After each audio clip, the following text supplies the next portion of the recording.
Welcome, everybody. I'm really happy that you are here. I'm Tom Zuba, and I'm the author of two books, Permission to Mourn and Becoming Radiant. And tonight I have three people. Actually, there's five of us. You can see, well, I'm not really good at math. There's actually 8 of us. You can see you can see 4 of us. You can see me. I'm Tom Zuba. You can see my friend Dawn, and you can see my friends Kim and Kirk.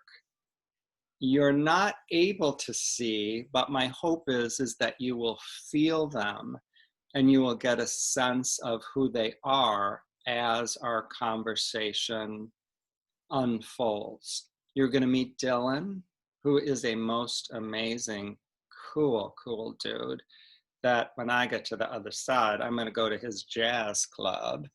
And you're going to meet Garret, and I wear his red sweatshirt. So I pretty much am with Garret every morning when I'm out walking Molly, searching for owls. And if you know me, then you know Trish, and you know Aaron, and you know Rory. So tonight, we're going to have a really important conversation. And I'm going to share my truth.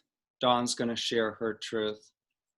Kirk's going to share his truth, and Kim's going to share her truth. I want to make this really clear. None of us are telling you what you should believe. You're an adult, and you get to believe whatever you want. I firmly believe that. What I know is that the beliefs that we choose, everything we believe, we have chosen to believe. Most of us choose on a subconscious level. When someone we love dies, we're cracked open. We're awakened. I was going to say we're woken up. We're woke. And because we're woke, we get to decide what direction we're going to move in. And for most of us, when the pain has become absolutely unbearable, intolerable, inexplicable, overwhelming, we kind of look around and go, I wonder if there's a different way. I wonder, is there possibly a new way to do this? And there is. There absolutely is a new way to do this thing called grief. And when we do it a new way, we create a new way to do life. And we consciously decide to move in the direction of peace as opposed to the direction of pain. So I want to begin tonight by saying something that remarkably, it is controversial. I am living with the death of my daughter, Erin, the death of my wife, Trish, and the death of my son, Rory. And I'm going to share what's true for me. I do believe healing is possible. I do. I know that's a revolutionary thought. I believe healing is possible. I don't believe it's a destination. At least it's not for me. Healing becomes my way of being in the world. And I'm perfectly cool with that. I'm actually grateful to know that. And you know what? It's no longer a mystery to me how we heal. I know how we heal. I've written 2 books about it. I coach people one-on-one. I offer online classes, online retreats, in-person retreats with one objective, to give people the knowledge, the wisdom, and the tools to heal their broken hearts. And in a nutshell, this is how we heal. We set the intention. That's where it begins. We set the intention to heal. We create a vision of what our individual healing looks like, feels like, tastes like, sounds like. If I don't know where I'm going, how will I get there? How will I know when I arrive? Intention, vision, and this 3rd step is the step that most people skip over. If you're familiar with the movie The Secret or the book The Secret, I skipped over this step. We feel it. We feel it. We have to feel it. Why? Because we have to raise our vibrational level out of lack, which is where 99.9% of us go. We're pushed into it, we step into it, we dive into lack when our beloved leaves planet Earth. In order to step out of lack, we have to raise our vibrational level. There's a couple of ways to do it, but the most direct way is through the door of gratitude. It's through the door of gratitude. Intention, vision, feeling, action steps, action steps, action steps. We've been told over and over again that time heals all wounds. I promise you it does not. I promise you it does not. All you have to do is look around Facebook, go to support groups, go to national conferences, and there will be people who will want you to sit next to them, and they'll say, the second year is worse. It's been 5 years for me, and there's a hole in my heart that will never be healed. Been 10 years, and I'm counting the days till I get to be with Betsy. Been 15 years, I can't believe I'm still alive. There's a new way. I promise you. I promise you. I got this t-shirt. It says radiant. Controversial. I know it's controversial. And I want to say, none of us were here in week 2, in year 1, in year 1.5, in year 2. None of us were here. We're going to talk a little bit tonight about the length of the road that we have been traveling.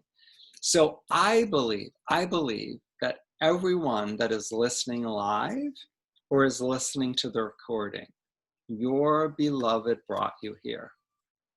Your beloved brought you here. Take what resonates.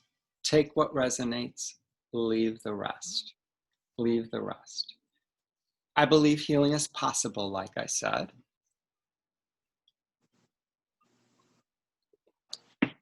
There are many, many, many tools we can use to raise our vibrational level. One of them is called a singing bowl. The people that made this singing bowl believe that it vibrates at a healing level. I choose to believe the same thing. We are each such powerful creators that our beliefs create our experiences.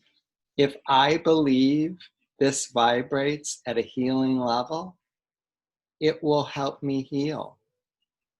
Period. It will also draw more healing energy into my life.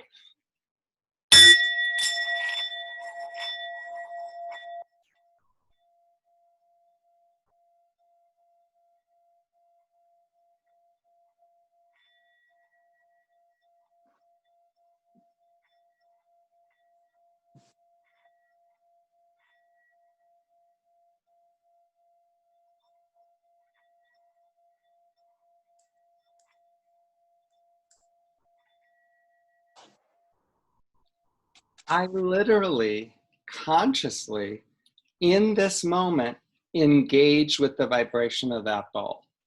I work at it. I open myself up and I allow that vibration to enter my being. And I match my energy with the energy of the healing singing bowl. Like energy attracts like energy. That's one concrete, conscious step I can take to heal. I also believe this is a decision that I've made. I've chosen to believe this, that we are each light and love. I literally believe that. that we are light and love. Dawn is light and love. Kirk is light and love. Kim is light and love. Kirk and Kim have a brand new, beautiful grandson. I've seen him in person.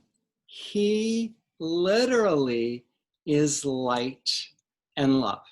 He came into the planet as light and love. The same as every single one of us.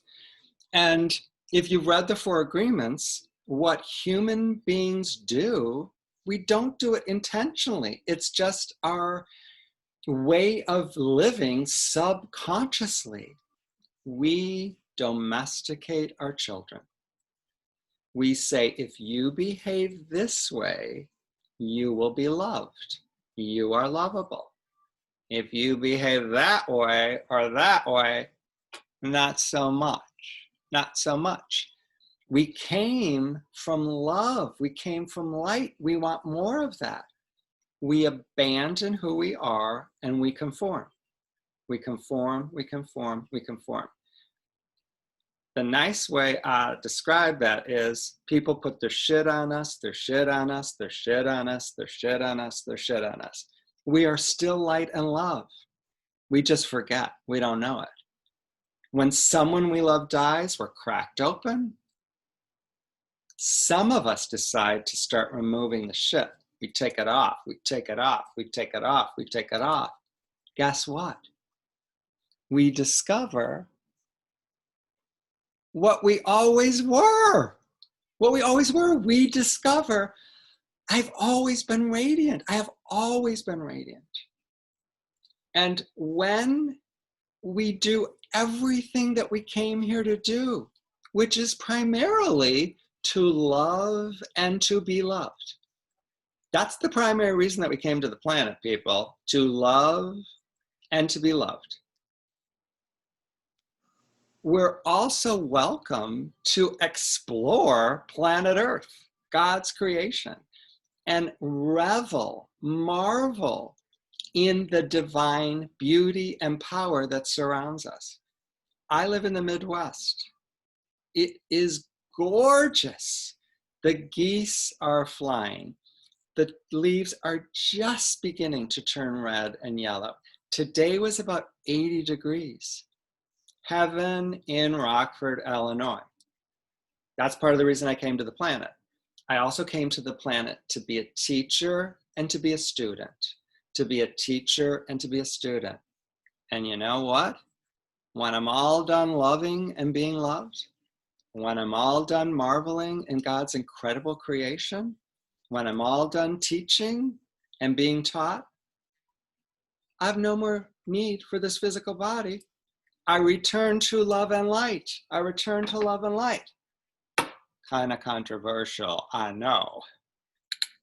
What I believe. I'm going to light this candle tonight. I'm going to particularly light this in honor, in deep, deep gratitude and appreciation for my friends, Dylan and Garret. They're my friends. And I got to know them. I got to know them through their parents. But now they walk with me. I get to know them through them. And I light this in honor and in memory and in gratitude for every single one of your beloveds who brought you here, I'm not a medium. My medium is Rachel Pearson. I'm not a medium. But I know at the deepest level of my heart that among all the things our beloveds are saying to us are heal, heal, heal. And I love you, I love you, I love you. They are saying, I'm not suffering. I don't miss you. I'm with you. How could I miss you? I'm not angry. I hardly remember how I left my physical body. The reason I don't remember it is because it's so glorious here. That was an exit. I have no memory. I was yanked out of my body like every single human being. And one of the things I've noticed is you kill me over and over and over again every single day. Stop reliving it. It happened once and I don't remember it. I like this for them. I like this for them. And I like this for every single one of you. Tonight, what I would love for you to do, Dawn, and what I would love for you, Kim and Kirk, to do is just a thumbnail introduction, because I had a 90-minute chat with Dawn. I had a 90-minute chat with Kim and Kirk, where they talked about their lives with their sons. They talked about their sons' deaths. They talked about the road to healing. That's all on my YouTube channel. It is all there for you to drink in. But for the purposes of this conversation, let's begin. If you don't mind, Dawn, tell us a little bit about Dylan, this unbelievable rock star, cool dude who happened to kill himself. Yeah, well, he's telling me, oh, wait, I need the whole 90 minutes. That's how my kid rolls. So anyway, no, Dylan was a great kid. Dylan was my only child, and he did take his life at the age of 18 in 2015. So I'm coming up on 5 years. Yeah, Dylan was a sports enthusiast. He tried really anything. If he didn't succeed, well, then we knew not to try that again. Or we went to the ER because he usually was ramping something. So yeah, he was a great kid. He made me the mom who I am today. And I relish and cherish every second of it. That's about Dylan. So that's very cool. Kim, you first, and then Kirk. Okay. Oh, okay. Garret died a little over 4 years ago, on May 27th, 2016. He was 26. I sometimes get the 26 and 27 mixed up. It's hard to believe, but anyway, he died May 27th, 2016. He was 26 years old, and he was a preemie baby, and in between the time he finally got his footing after that and the time he died, he was a fun, loving kid, normal, fun, loving child, enjoyed everything, had a few physical limitations, but he was our baby, and he was doted on and loved well by everyone. So we had a normal life and normal kids. So he was definitely the favored one of the three. Kirk. Garret was one of the most kind people I've ever known in my life. He never said anything bad about anybody, and I learned from Garret.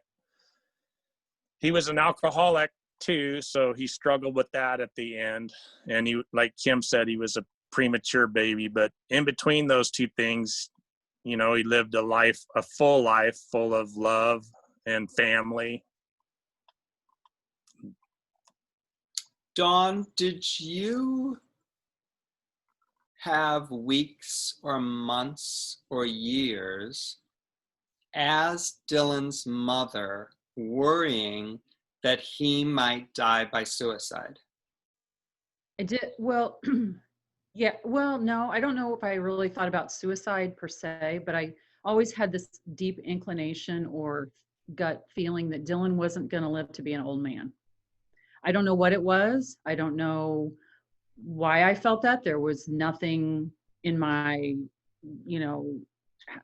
mind that, thought that, or put it there. It was just something, it was just a gut feeling I had when he was little, Did you ever share that with anybody? No. Do you have a sense, did Dylan think he was going to live a long, full, glorious, radiant life? Yeah, he used to tell me, that he was going to pick my nursing home. So, yeah, I mean, if he was going to have to live that long to pick my nursing home. Actually, he told me I was going to live here at the Veterans Home, and he was going to live in our house. So, love it. How about you, Kirk? Did you guys worry that Garret might die by suicide? Yes, we worried about it. he, like I said, at the end, his last probably 5 or 6 years, he got into very deep alcoholism, and we did worry about it. He was living with the girl at the time. There was some sort of incident there at where they were living that she called the cops. And so Kim and I, we took a special trip up there. We knew he had at least 2 guns. And so we took a special trip up there to try to find the guns. And his girlfriend at the time was on board with that. And she took him out somewhere or something. And I went back to their place and looked through everything. And I found one, but he had the other gun locked in his trunk. So yeah, we talked about it. And we even talked about it with Garret. And Garret told us that, you know, he never would do that because these are his words. It was the chicken way out. So that was what he was relating to with the alcoholism, that he was gonna, what I took it as is he was gonna beat the disease of alcoholism and not take, according to him, the chicken way out of completing suicide. And when he told you that, did you believe him? And did that bring you some comfort and peace? Yes, no doubt. I believed him 100%. And Kim, did Garret think he was going to live a long, full, glorious life? No, he, I would say probably the first time he ever told us, and this is when he was happy, go lucky, everything great, before he became an alcoholic or ever started drinking. He had voiced a couple times that he thought he would die before he was 30. He did have some physical limitations, but they were not life-threatening. And for some reason, he had voiced a couple different times. He said, you know, I think I won't make it to 30. And we always said, well, there's no reason for that. You're healthy, you're well. There's no reason to believe that. And he voiced that a couple different times, but not in pain or agony or when he was sad or depressed, just a fact that he thought he would die before 30, and he did. Did you put much weight to that when he would say that? Not really. I didn't understand where it came from. He was happy, go lucky kid. Did any of you grow up in a church that addressed and talked about what happened to people who left the planet via suicide? Yeah, I did. I grew up Catholic, and I mean, it wasn't talked about. As a child, I didn't know anybody who had passed by suicide. But I do remember, growing up and being told that suicide was selfish. It was such a selfish act. And, and I was one of those people. Probably about a year before Dylan died, I had a high school friend that died by suicide. And I distinctly remember saying, wow, what a selfish thing to do. And boy, when you're in it, your mind shifts after you've experienced it yourself, or for me. When you were growing up, was there any message via the Catholic Church about what happened to the souls of people who exited by suicide? Maybe indirectly. I don't recall ever being told specifically, but I think it was known that if somebody takes their life, they don't go to heaven. They go to hell? Yeah. I was raised Catholic too. If you die by suicide, you are banished to eternal damnation and you burn in hell. Yeah. How about you guys, Kim and Kirk? The church you went to, was there any message about suicide? Yeah, I went to the Methodist church, and I believe this is correct, is they considered it a mortal sin. And that, yeah, you would go to hell for that. It's a mortal sin, whatever. I don't know the definition of mortal sin, but that's what I believe that's correct. You're making me rack my brain because we were taught there are venial sins and there were mortal sins. Yes, and I think that there was a list of, what the mortal sins were. Yeah. How about you, Kim? Same as Kirk. We attended the Lutheran church growing up and then a Methodist church after I married Kirk. So and the kids were all baptized in the Methodist Church. So I kind of grew up with the idea, somehow breathed in the idea that if you died by suicide, if you killed yourself, that was a bad thing, and that you would be, unable to go to heaven. Kim and Kirk, did you guys know anybody that had died by suicide before your son did?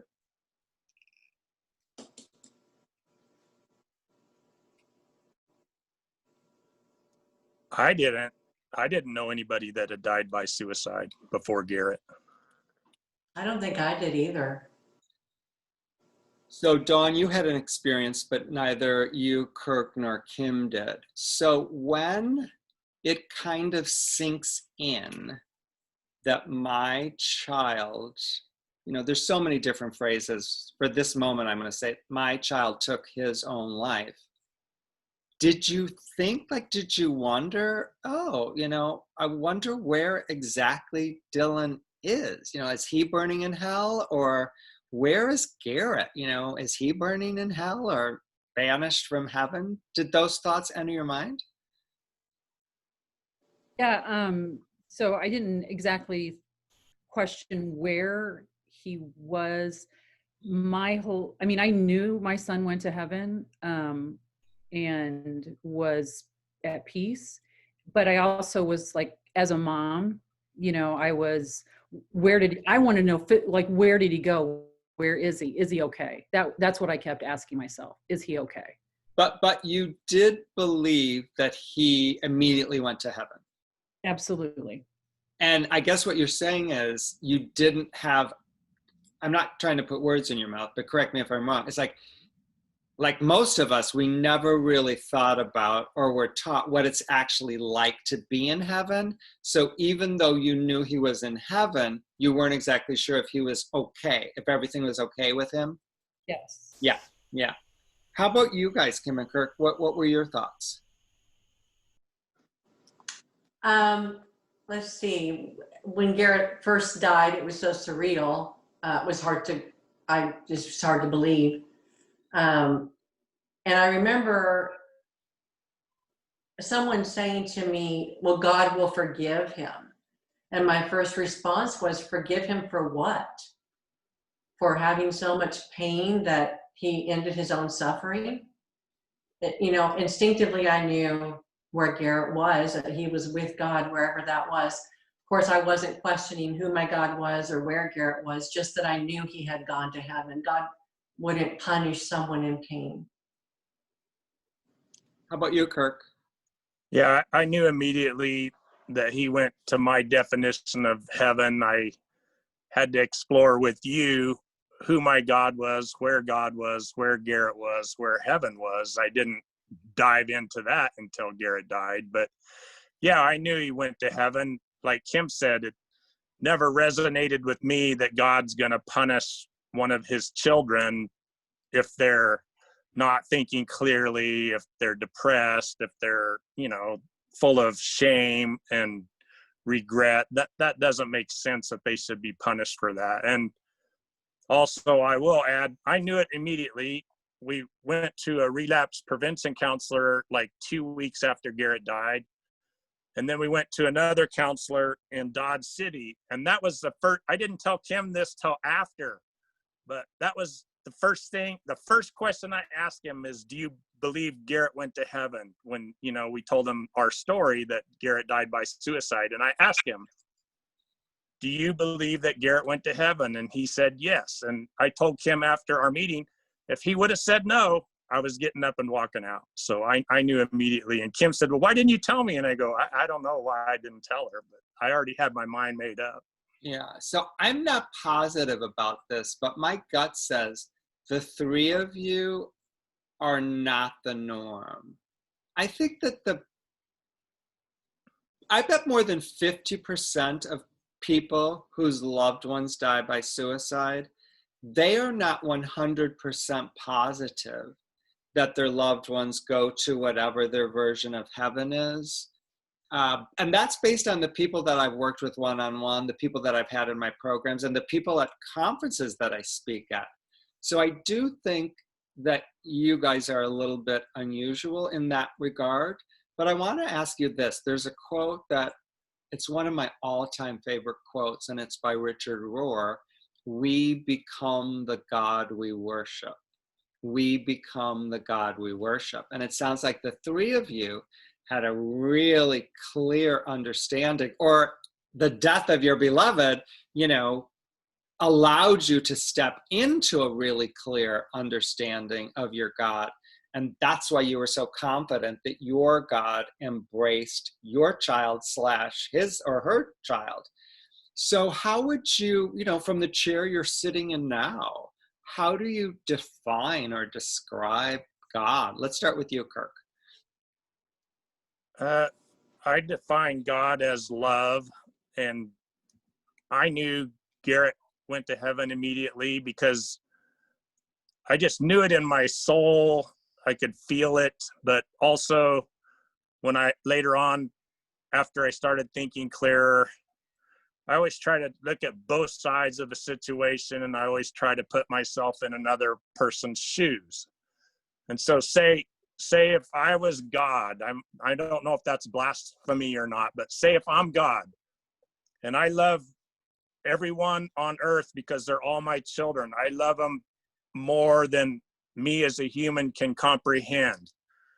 It doesn't resonate with me. It doesn't make sense to me that I'm going to punish someone who is not thinking clearly, who has, depression, some sort of mental handicap, an alcoholic, a drug addict, an addiction.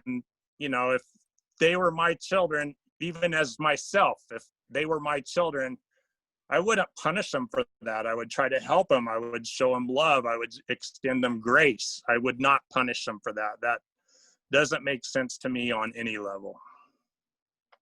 How about you, Dawn? How would you describe your version of God?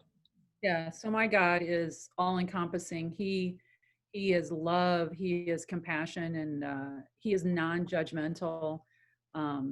I spoke to God many, many times prior to Dylan's death and saying, please heal him. Please put him at peace. Please.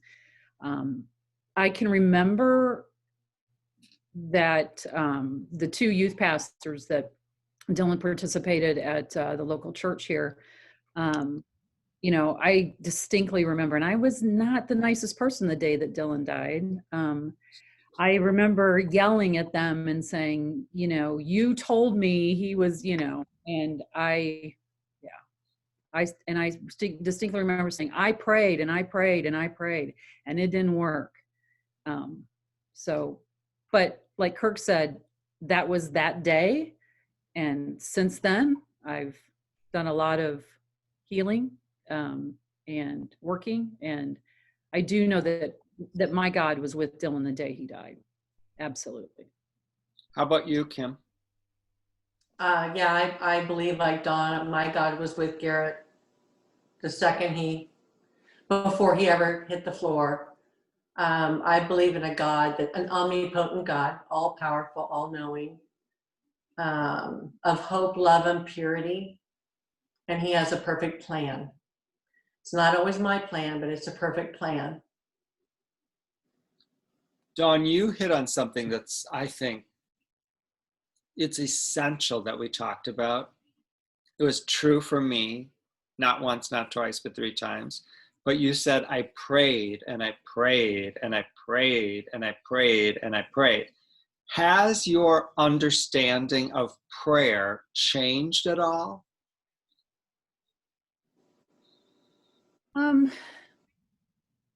Yeah, it has.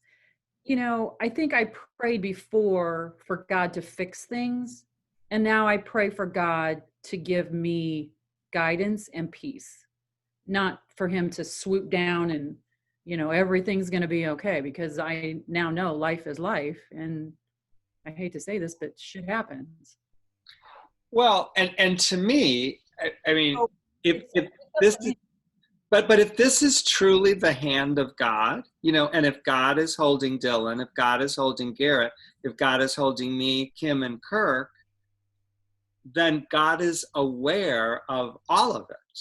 And if God is as powerful as Kim believes, if God believes there's a kink in the program, I mean, I think God can breathe into the program and change the program. That's my. So for me, I grew up, please God, please God, please God, I'll do anything, I'll do anything, I'll be good, I promise I'll be good. You know, I won't hit my brother, I won't, please, please, please, anything, anything, anything. I'm trying to change what I now believe is the perfect mind of God. And as Kim said, do I always love the perfect mind of God? Not so much. But when I surrender to it and believe and trust that when I'm on the other side, I'll go, oh, now I get it. Now I understand it. That brings me peace. How about you guys, the Maddoxes? Has your, understanding or version of prayer changed at all? Mine has. I did finally get to the point before Garret died. I was desperate, for the last probably year of Garrett's life to find a way to help Garret get back to treatment. Our focus had been his addiction and alcoholism. And so for someone whose son died by suicide, I know very little about suicide prevention or awareness. Our focus was alcoholism and substance abuse. So I know a lot more about that. But my prayer was desperate in the years before Garret died, and became finally, when I finally surrendered, when I finally realized I had nothing left that I could do for Garret, that I finally started praying, thy will be done. And then he died. And 4 years later, after a lot of soul searching and a lot of hard work, now my prayers begin with gratitude. They always begin with gratitude. So even my fearful prayers when I'm afraid of, something going on with maybe one of my other children, I always say, thank you. For instance, my daughter works in a hospital. And instead of saying, please, dear God, protect her as she goes to work, I say in my mind, dear Lord, thank you for protecting my daughter today as she goes about her daily tasks of work. Wow, that's a shift in perception.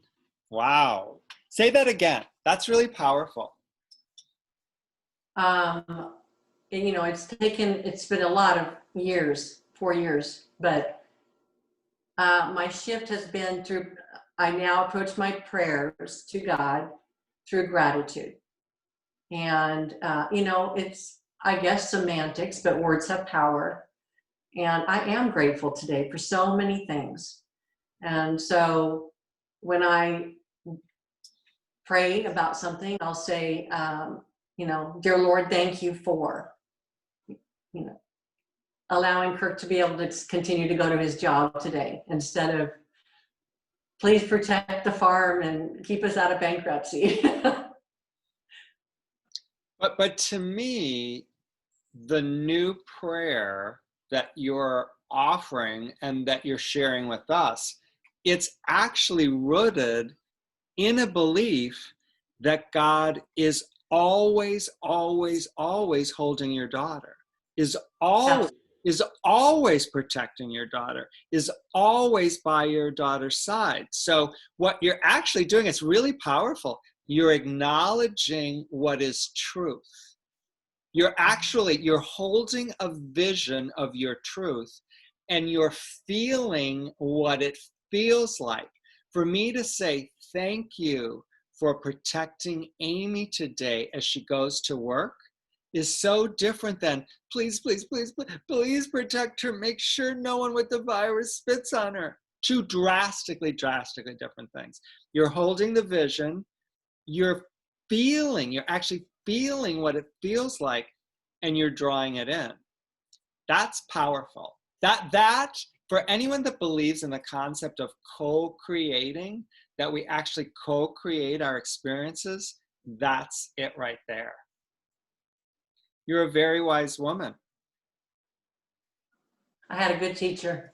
How about you, Kirk?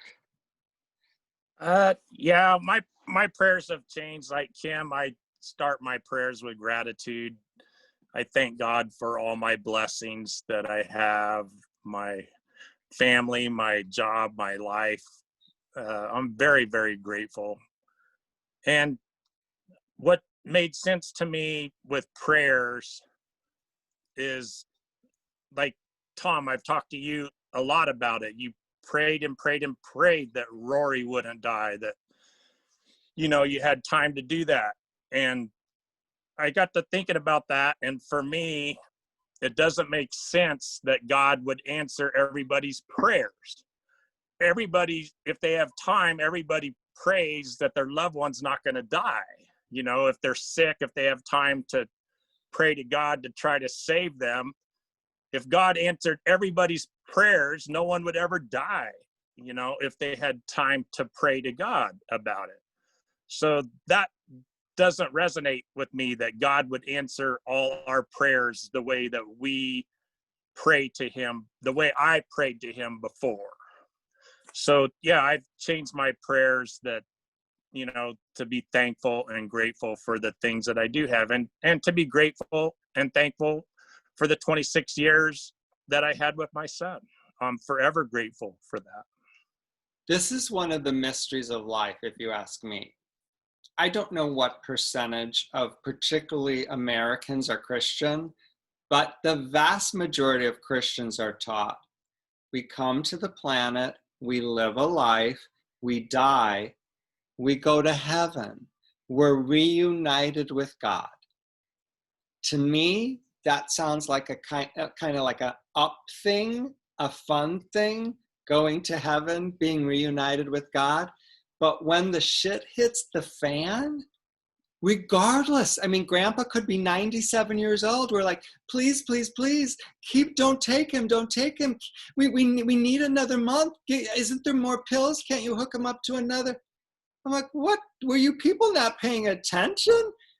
Our loved one is going into the arms of whatever you believe God to be. I always found that such a huge, huge disconnect. Now, having said that, you're absolutely right. When Trish died, I opened my arms and I said, thy will be done. Thy will be done, thy will be done. When Rory with the glioblastoma is laying in that bed, hooked up to the ventilator, I'm like, you better not take him. You better not take him. Get away, get away, get out of here. Trish, if you're here, get the hell out of this room. No, no, no, no, no. But what I was really clear about, that was about me. That was about me. I knew that child would be fine. I knew it would be the 87th adventure around the entire universe on a funky spaceship. It was me. It was me. I was like, I will not. I cannot. I will not do this again. I will not. So yeah, I prayed as hard as I could to keep that kid here. And the glorious gift of his death is once and for all I knew. I am not that powerful. I am simply not powerful enough to keep my child here. And if I'm not powerful enough, neither is Dawn, neither is Kirk, neither is Kim. None of us are. All the people listening live who have a dead person, we're all in the same boat. Not one of us was powerful enough to keep our people here. I want to circle back because I know that there are people listening going, gratitude? Are you kidding me? I have a dead husband. I have a dead daughter. There was a heroin overdose or a hanging or a jumping off of a bridge. Gratitude? What the hell? But I have to be grateful for. So if you could address that, and like, how were you able to, you know, slowly open that door of gratitude? How did that work for you?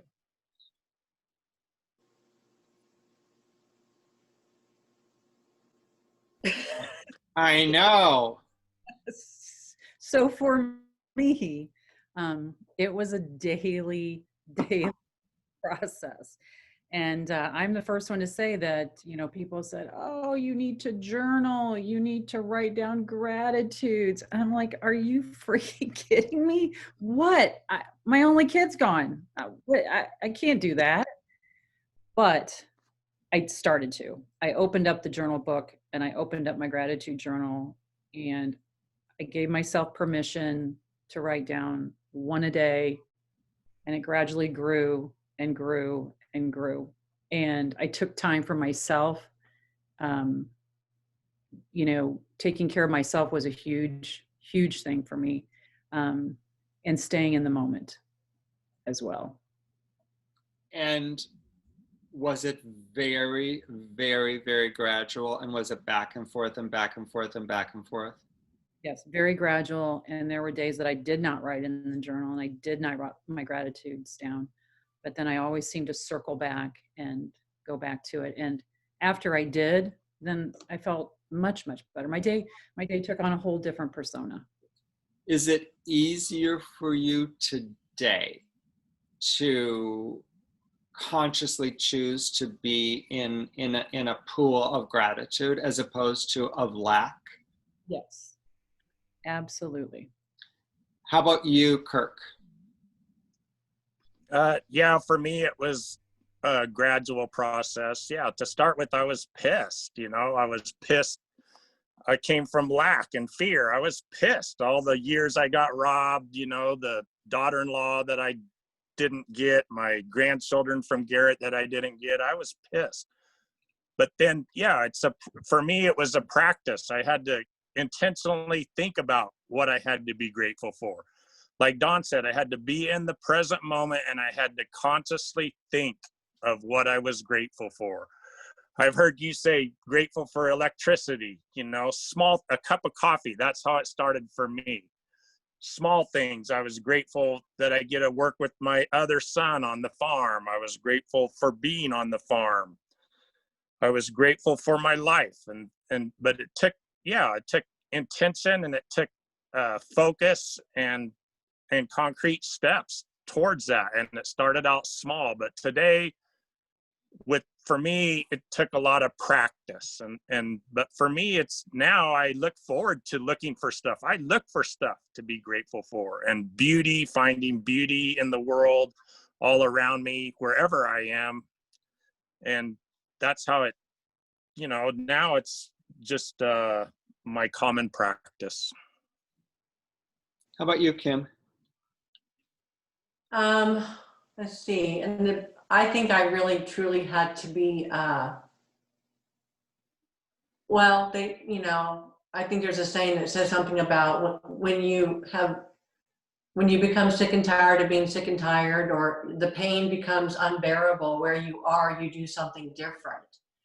And because Garret died by suicide, and that was my only experience of losing a child, and it was by suicide, the shame and the stigma of him dying by suicide was unbelievable, and the guilt and the shame that I carried from that. So I carried that for as long as I did. I needed to, until I became willing to try something different. And then that's where gratitude came in from the bottom up, because it was, I remember even going to the grocery store and not wanting to run into people to talk to them. Even though I knew Garret was in heaven, the fact that he had died by suicide was just all consuming.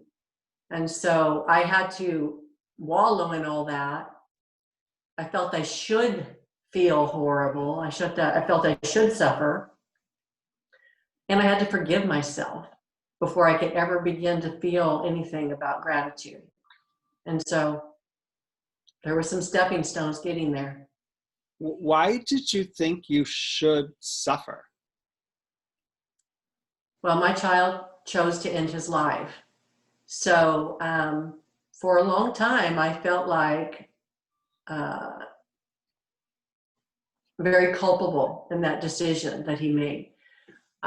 He was suffering, and as a parent, you should be the one to protect him. We were actively working, trying to get Garret back to treatment. We knew he was struggling. When Garret died, the autopsy report, this is the part that is confusing sometimes for me. His autopsy report came back clean except for alcohol. He had 33% alcohol in his body. 1/3 of his blood was alcohol. How he managed to put a gun to his head and die by suicide, I'll never know. The only thing I can come up with is that was the day Garret was supposed to die. That was Garret's day to die. It was not to be prevented. He was to die that day. But with 33% alcohol and his blood level was, off the charts. I mean, that's unheard of. Did he, and he was suffering so immensely, did he want to die or want to end his pain, or what was it? So as a mother, to not be able to help Garret, your child, out of that kind of pain that he would choose to end his life, was tremendous guilt, and it brought tremendous pain. So were you holding on to the belief that the children of good mothers don't choose to end their own life? Yes, and that I could have done something, that I was powerful enough to change the perfect mind of God. I didn't, I didn't really think about, at that time, my omnipotent God of knowing. And, it was much years later that I finally realized, well, God didn't say, oops, gosh, I didn't know Garret was going to die that day. I was busy looking over to the left. Oops, sorry, my bad. When I finally was able to let that sink in, forgive myself about 1,000 times, it was freedom to live fully again. Kirk, did you feel guilt? Yes, I felt tremendous guilt. I think for me, what I believe is, I believe we do have a lot in common with, what I believe is when we lose a significant loss, we have a lot of things in common, most things in common. We're all in a shit category, a shit stadium, a shit sandwich, whatever you want to say. It's all in a bad area. So does it really matter all the details? But for me, all that being said, I believe that 100%. But I also believe with suicide, for me, there is another layer of guilt. I know there was for me. I'm the father. I'm supposed to be the protector of the family. They're my children. I'm supposed to look out for them. I'm supposed to do stuff to fix whatever's wrong, and most of my life I had been able to do that. But until I surrendered to the fact that I was not powerful enough to save Garret, I had guilt all the time. I lived with guilt. And like Kim, I was comfortable in guilt. That was my go-to place. When I take a step forward or 2 steps forward, I always, at the beginning, went back to guilt. I felt I should pay.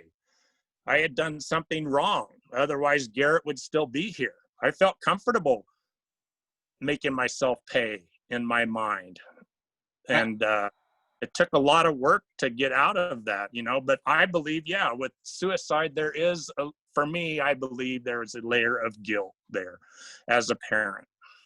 So let's just randomly say a father, maybe whose 13-and-a-half-year-old son gets diagnosed with a glioblastoma, that father might think, what did I expose my child to? What did I feed my child? What environment did I put him in that literally caused this cancer? Oh my God, I should have known better. Why didn't I know better? Why did I let him? Why did I subject him to this? I should have saved him. I should have saved him. How would that be different? How would that guilt be different?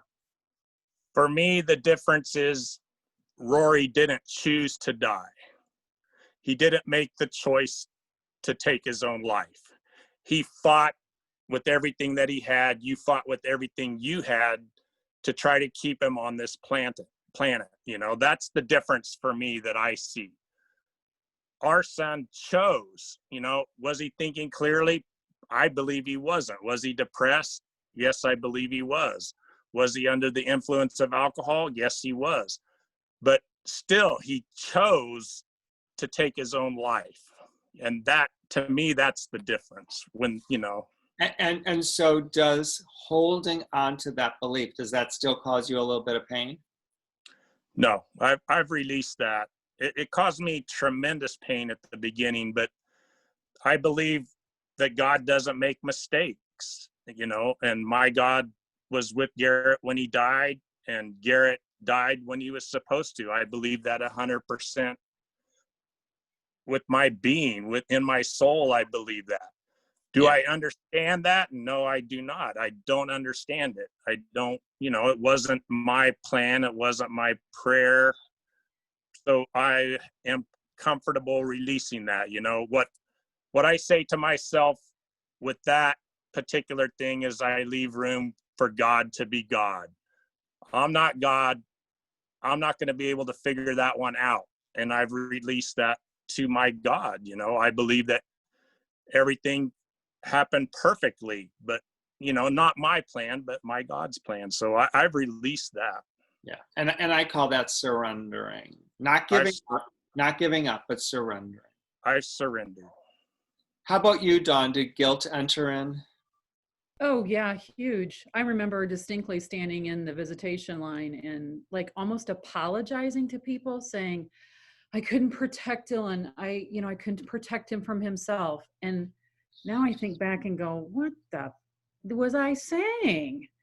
You know, and sure, guilt huge. And I was walking in that muck and mire, and I carry it, you know, I call it like carrying it in my backpack, you know, and that like crap I put on top of myself. And like Kirk said and Kim said, until we surrender and just start letting that go, I was tired of living in that shit. And I didn't want to do it every day. And I was tired of going to the grocery store and worrying about, oh, you know, there's poor Dawn, you know, her son died by suicide. But that was my own shit. Yeah. That wasn't them. That was me projecting on me, thinking that everybody thought that. And I had to let that go. So for reasons I will never really understand, collectively we rank, there are desirable, admirable ways to leave the planet. You know, like if you get shot in war, oh my God, what an incredible, incredible way to leave the planet. Probably unless you're the mother or the father or the husband or the wife or the kid. But my God, you know, how tawdry and shameful and despicable if your exit is suicide, heroin, or fentanyl. I mean, that's the bottom of the barrel. Well, it's like, who came up with this? I think part of the burden of feeling the guilt about suicide for a survivor is the way we talk about it. You know, we say he committed suicide. That's a negative connotation. We don't say he committed a glioblastoma to grow in his brain. Exactly. We say Suicide Prevention Month. We don't say glioblastoma prevention month, you know, or car accident prevention month. So the world stigmatizes the way they died from coming out of the gate. And to break free of that is tough. And it takes a lot of hard work and a lot of knowing how you believe. Yeah, because like Kim said, you know, the word prevention gives me, as a survivor of someone that I've lost to suicide, a negative connotation that, okay, well, wait a minute. What do you mean? It's preventable? I should have done something? Really? Like, I didn't know that?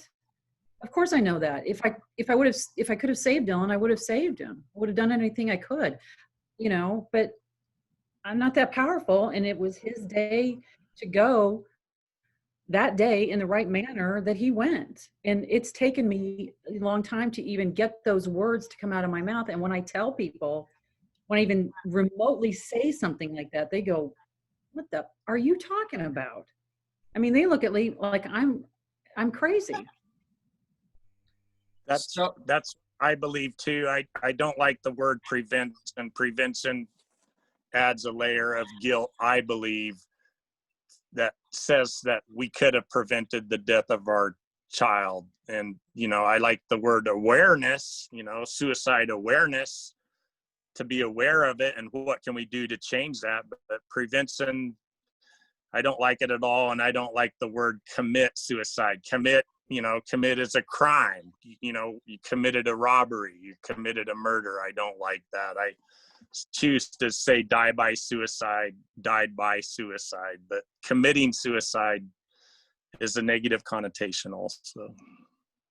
So I'm gathering that because the four of us believe that words have power, if someone more powerful than the four of us decided to throw out Suicide Prevention Month into National Suicide Prevention Day and rename that's something that is actually more appropriate and truer, you would all be in favor of that? Absolutely. So none of you believe that suicide is preventable? I know. So I go ahead, Kirk. don't. I don't believe I can prevent any kind of death. I'm not that powerful. Do I believe I can become aware of people that may choose suicide because they are at risk? I absolutely do. And I think we need to be aware and educate ourselves, because I don't know. I'm not God. I need room for God to be God. I don't know the people that will die by suicide and the people that will be prevented from our intervention of dying by suicide. I don't know which one of those people are supposed to die on those days. It's my job to reach out the best I can and educate. It's God's job to decide who dies by suicide and who is prevented from suicide. So go ahead, Don. Yeah, I agree. I mean, can we help reduce suicides? Sure. We can promote, like Kim said, we can talk about it. We can empower people. We can reduce stigma. We can do a lot of things. But for a lot of people that I've spoken to, their loved ones had no mental illness. They didn't have any kind of diagnosed, mental illness. They were in a shitstorm of whatever was going on in their life. And it was the perfect storm that day. And they decided that they're out. They didn't want to live anymore. I'm glad you brought that up, because I'm scrolling through the comments. So Dawn, correct me if I'm wrong, but you do not believe that every single person that chooses to end their life does it because they're mentally ill? Absolutely not. I mean, even the CDC even says that over 50% of suicides are not from a diagnosed mental illness. They are from loss of a job, COVID, isolation, loss of a spouse, loss of a child. Loss of hope. Loss of hope, absolutely. And it just compounds. And then, like I want to say, I call it the perfect storm. And that's when it happens. Not the typical, American Foundation for Suicide Prevention questionnaire. Are they giving things away? Are they doing this? No, they're not. Right. Because they're masking it. Dylan was great at it. He was the best. He was he always reminded me of Robin Williams. He could make you laugh. He could make your bad day turn into a great day. But deep down inside, he was hurting. This is another thing. I know Dawn, I know Kirk, I know Kim. And love alone is not sufficient to prevent someone from ending their life. Kirk and Kim loved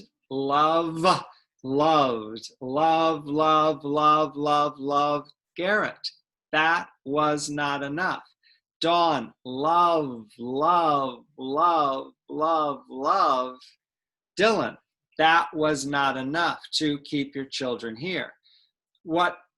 I want to return to this, but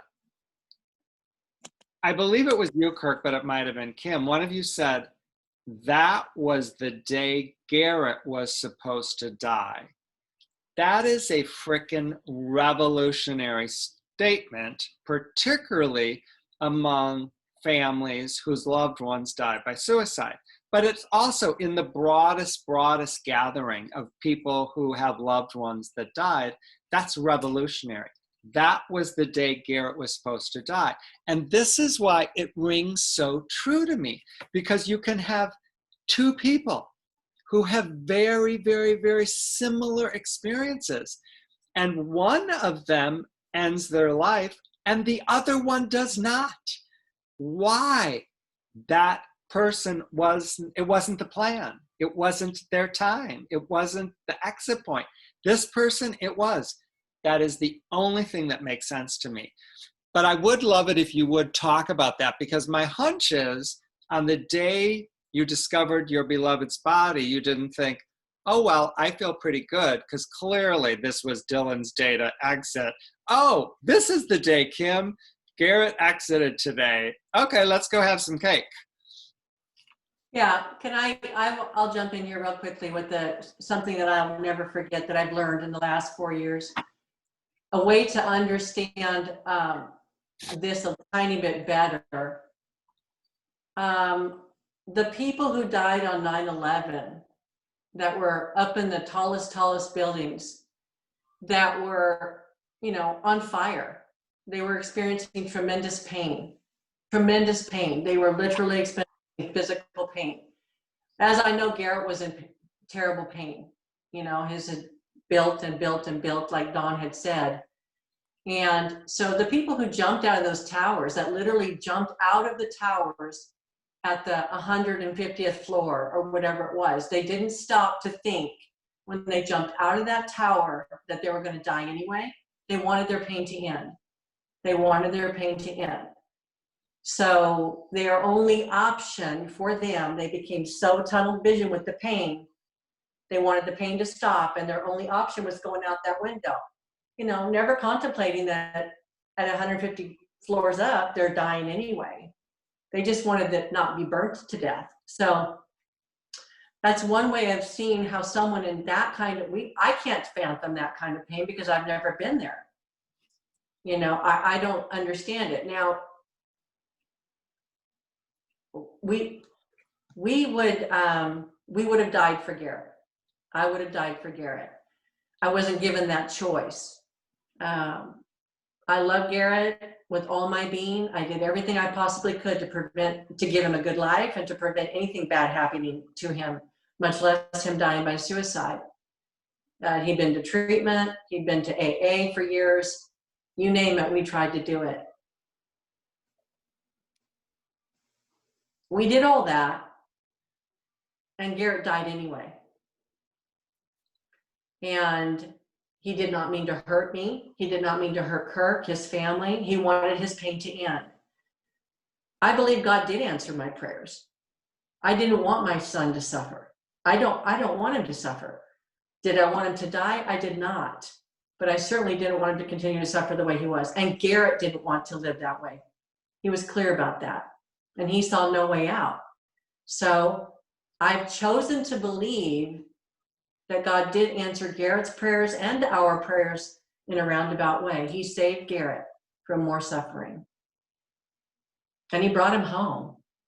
And he loves him more than I ever could. I love the image of the people on the towers. I never quite thought about it that way, but they're standing on the ledge and they know if I stay here, I will either burn to death, I'll fall to my death, I'll explode to my death. And they knew there was no way out. It's exactly what you said. So they made a choice. They made a conscious choice. And when I think about it, there's something brave about that. I don't know that I would be able to do it. There's something brave about it. There's something admirable about it. And I understand it. I mean, it makes sense to me. It's like their last gesture was to have control over their destiny. That's admirable. What is the difference between what Garret did and what the person who chose to jump off of the building because they knew what the alternative was? I've never thought about it that way. It's beautiful. It's powerful. Or the person who fights the fight of the cancer battle. They fight also. Garret fought also to.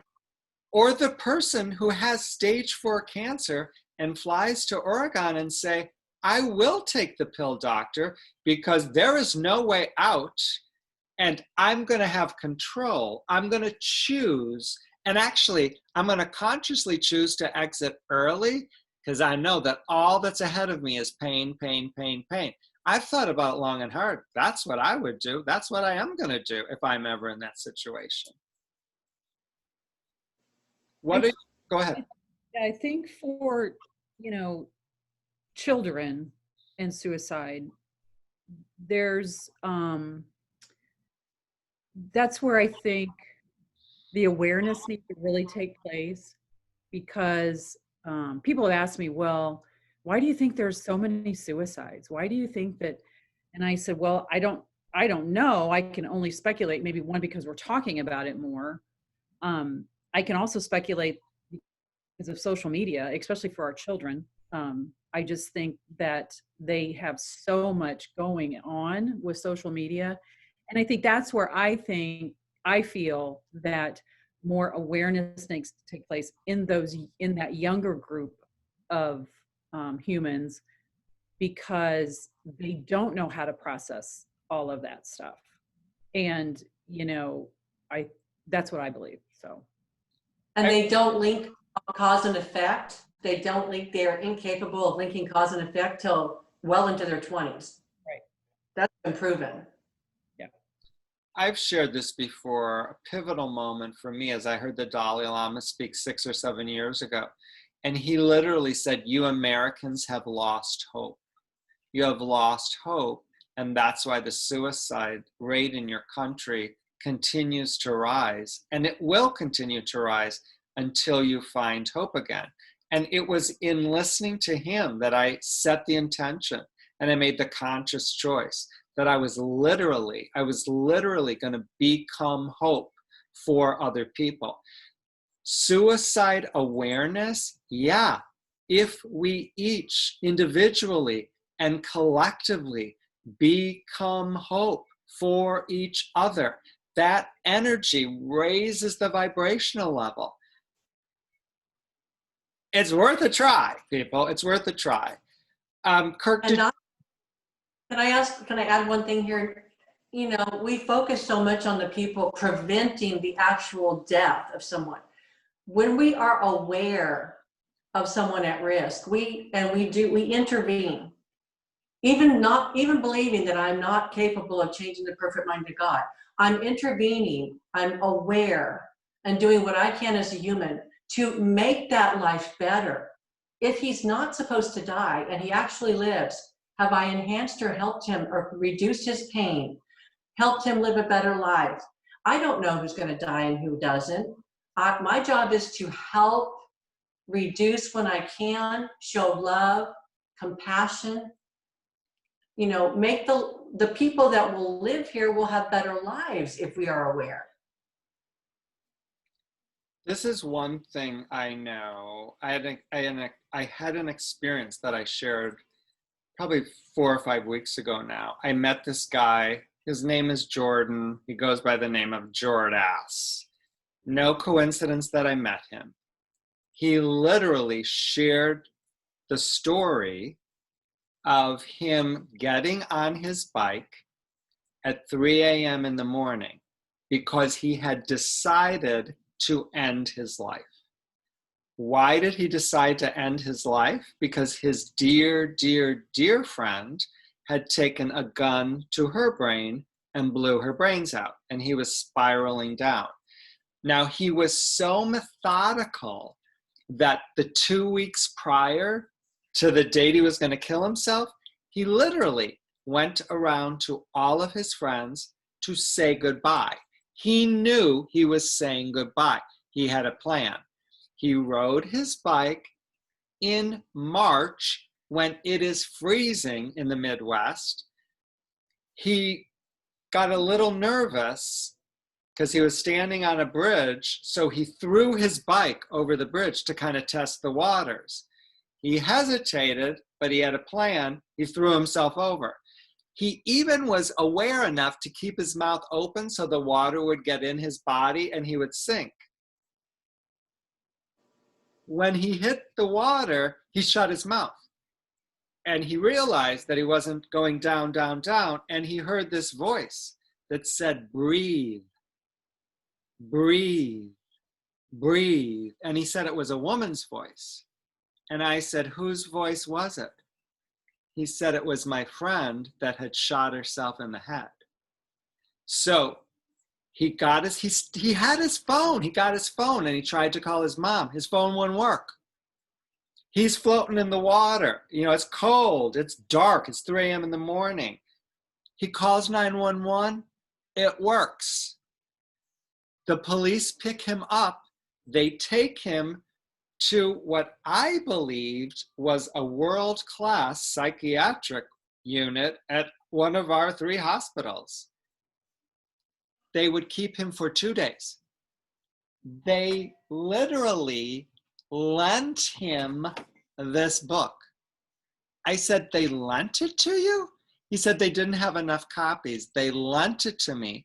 But he said, don't worry, when I got out, I bought it. I've read it over and over and over again. He said, you changed my life. Your book changed my life. And I said, so you stayed for 2 days? He said, hell no. I told him I wanted to stay for a week. I needed help. I knew I needed help. And I said, so when you left after being there for 7 days, did you feel better? He said, I felt like shit. I felt horrible. It was a horrible, horrible, horrible experience. I couldn't wait to get out of there. And I said, well, what was the follow-up treatment?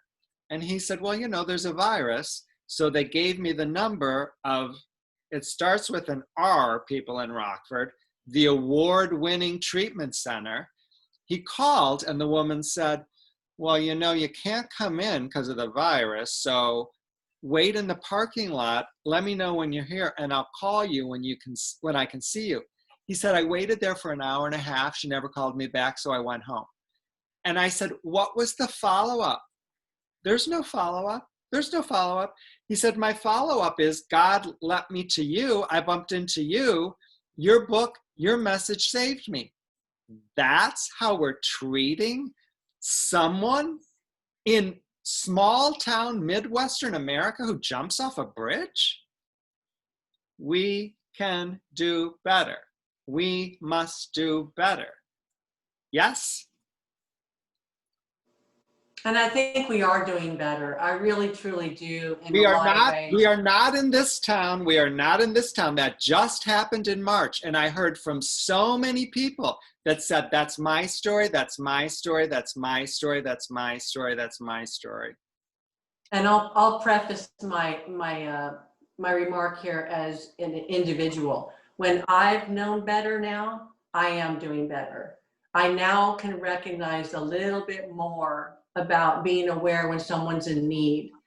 I can understand a little bit better about reaching out and showing love, and just with no intention of trying to save someone from killing themselves, just to let them know they are simply loved. Yes. I can do better, and I have done better since Garret died. And you don't have a budget of millions and millions and millions of dollars earmarked to assist people who either are contemplating suicide or have attempted suicide. The message to me and to Jordan of his experience was, it wasn't my time to go. I said, why do you think you're still here? It wasn't my time. It wasn't my plan. Clearly. This is how I want to, go ahead. I think too, like psychiatric units, and I've worked psychiatric units. I worked when I was in the Navy. I think we tend to cookie cut mental health and, you know, okay, this is this, and you have this, and then you follow this. We don't do that with other disease processes, do we? I mean, if you have this, then it's specific. I had breast cancer. My breast cancer was very specific to me. My doctor treated me very specifically.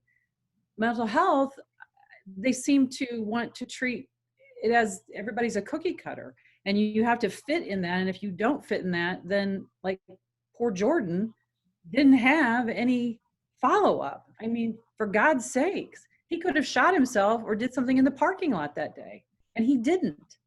But many, many, many people do. And I know their mothers and I know their fathers. I've worked with them. They've come to my programs. Many, many, many people do.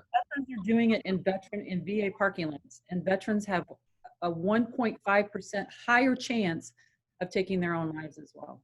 So to me, the question is, it's like, who really cares? It's like, who really cares about humanity? Who cares about our brothers? Who cares about our sisters? Exactly, Kim, to your point, I know you do, and I do, and Kirk does, and Dawn does. And maybe that's it. I mean, maybe that's why Dylan and Garret said, now's the time. Maybe there's going to be 5 other people that will say, I'll be hope. I'll care. I'll start caring. And then there'll be 5 other people. And then there'll be 5 other people. Yeah, probably. The ripple effect. Yeah, there's 4 people here that care. That's why we have this conversation tonight. This is how I would like to end it. Where exactly do you believe Dylan is, and where exactly do you believe Garret is tonight? You know, in general. And how would you describe the relationship that you have with them today? Well, I know Dylan is right here because actually while we were sitting here, I got a thing on my iWatch, and it was these photos that popped up on my iWatch. And I'm like, oh, okay, thanks, Dill. You're right here. So he's right here. He never leaves me. He's always by me. He's always coming up somewhere. So Dawn, you have a son who shot himself in the head. You look beautiful. You look happy. You have a smile on your face, and your t-shirt said, kind is the new cool. So you're not the picture that I would paint of a mother whose only child shoots himself in your house, and you're the first one that finds him. So you offer a new way to do this. Yes. It's doable, and it can be done, and I work it every day. So yeah, I mean, I had to surrender, you know, because if I didn't, I would be still carrying all that crap with me. And I choose not to do that. I choose to live in peace and not in pain. My choice. How about you, Kim? Another mother. Garret is with me all the time. For instance, tonight, this actually happened tonight. I was at Walmart earlier, and it doesn't happen every day, but it happened tonight. You know, I was having this tonight, this happened tonight. There was a young man that had a real long beard and a dog sitting by the side of the road, sitting outside of Walmart on the road. Passed him by. I was in a hurry to get home to get this started here tonight. I knew I had something going on. I got all the way down about a block, and I got a nudge, turned around. He didn't even have a sign out. He didn't have a sign out. This is how Garret talks to me. He said, Mom, go back, go back. You know, there's nothing, it's not cold out. The guy didn't need anything. He wasn't asking for anything, but this is how it works for me. That was Garret telling me to go back. I had to go all the way back and circle back another block, pull into the parking lot, roll my window down, get a, you know, $20 bill out of my purse, roll my window down. The guy never even turned around. He's grubby. He looks like he needs food. He has a dog sitting there with him. And I say, hey, can I buy you a hamburger? He turns around and he said, yes. I hand him the money. I said, go buy some food. He said, I will. Thank you very much. And he goes back and sits down. I go on down the road. That was my son. He said, go back and buy that guy a hamburger, Mom. That could be me today. And that's how I do it, one person at a time. I show them I love them. I show them I care, because that's all I can do. And Garret was with me today. I didn't want to go back. I was in a hurry. I wanted to get home. But Garret wanted me to go back and buy the guy a McDonald's hamburger. He's with me all the time. So Garret was loud and clear, and you've been doing this long enough that you said yes. And when I turn my car around, you know those signs that get on one side, it gives you the speedometer, the speed. On the back side, as I'm driving down, I'm thinking, what am I doing? I'm going to talk to the stranger. He's not even asking for anything. It says, thank you, on the back side of a speedometer sign, right by where that guy is. I mean, it wasn't his sign. It was, and I'm like, you are welcome, Garret, because I'm in a hurry. How about you, Kirk? I believe Garrett's all around me all the time, and he talks to me. You know, I listen to him, not in my with his voice, but in my mind and my heart. And he talks to our family too. Kim and I were talking the other day about our daughter, Amy, and how she's grown, and, you know, how she's more grateful for all the stuff that she has, more aware of her children, her surroundings, the beautiful life she has. And we were texting back and forth with her, and she said Garret has taught her more after he died than when he was here, you know. And it was so beautiful. It made me want to cry. It really did. And we can see it in her. So he's not only around me, he's around Kim. I believe he's around Kim, and I know he's around Kim, our family, our children, our grandchildren. He's everywhere. And Clay said the same thing. Clay has told us how proud we are, how proud he is of us, how we've continued to heal. And, you know, it's a beautiful thing to see Garret helping not only us, but our family. So in the first book, Permission to Mourn, I quote Marianne Williamson because I love her definition of a miracle. She says a miracle is a shift in perception, a shift in perception. And I had the distinct, great honor tonight of literally being with 3 walking miracles. I knew you guys at the beginning, and I know you today. And you are walking miracles. And if it is possible for Dawn, if it is possible for Kirk, if it is possible for Kim, it is possible for every single person whose beloved brought them here, either live or via the recording, to hear this message. There's a new way. There's a new way to do grief, and that creates a new way to do life. And that's part of the reason why the 4 of us are on the planet, to let people know there is a new way. So I'm pleading with folks that are listening, if this message resonates, share the video, share the video. How else will the others know? How will they know if we don't become the teachers? If this resonates with you, I'm here Thursday night at 7:30 p.m. Central. We went deep tonight. We went really deep tonight, like I knew we would. I have a brand new podcast. It's called Becoming Radiant. You can subscribe to it anywhere you get your podcasts. I have a YouTube channel. Go to YouTube, put in my name, Tom Zuba. Do not put in Tom Zumba. And that is not my name. Go Tom Zuba.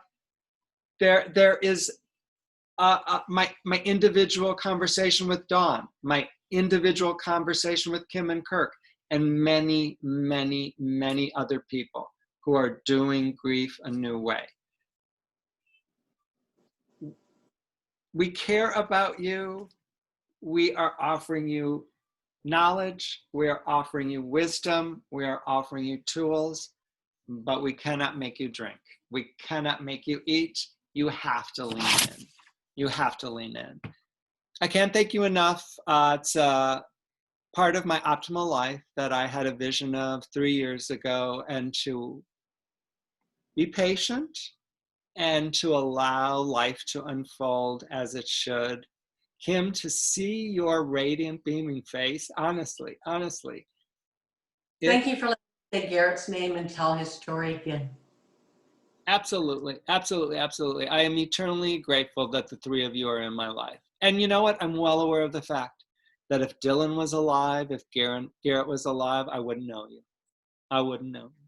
That's true. So we are going to say goodbye. I am going to log off of Facebook, but the three of us will still be here. Take care, everybody. I'm going to stop recording.